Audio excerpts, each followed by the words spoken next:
A home health care nurse arrested, suspected of abusing a young boy in her care who has cerebral palsy. Tonight, deputies say there may be more victims. There may be some families out there who had suspicion, but maybe not enough to come forward. Good evening, I'm Karen Edwards. Nicole Guilds facing charges tonight of harassment and endangering the welfare of an incompetent or physically disabled person. As our Stephanie Joseph reports, she's accused of abusing a little boy she was hired to care for on several occasions for more than a month. Steph. Yeah, Karen, the Monroe County Sheriff's Office says there were at least 5 incidents of verbal and physical abuse between October and early November, all of which was caught on a home camera.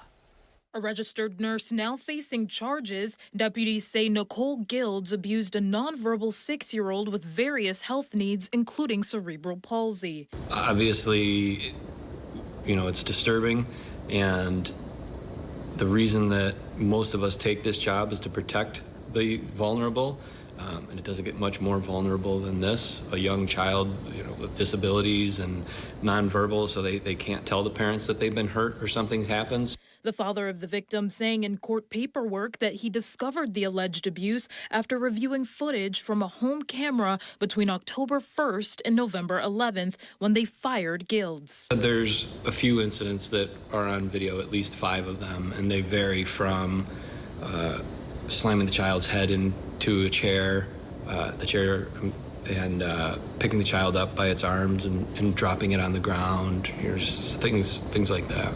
According to court paperwork, Guilds once covered the victim's face with her body to hold him in place while yelling at him. She later slammed his head into his chair while putting his trach back in. Another time, court paperwork states she slammed his head into his chair again and slapped him in the face several times with a diaper because he wouldn't stop crying. The child visibly upset or crying in the videos due to the abuse. I can't tell you, Mom, Dad, something bad happened to me. So it's always in the back of your head, and then something like this happens to raise that awareness for parents of, this really does happen.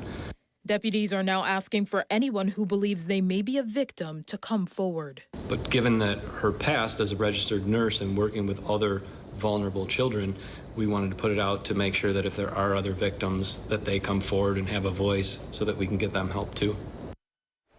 Also tonight, we've learned Nicole Guilds previously worked as a registered nurse at Unity Hospital from 2014 to 2020. That was not during the same time the alleged abuse happened. Rochester Regional Health leaders says they were never told about any concerns for patient safety during her employment and have not been contacted by police. Karen?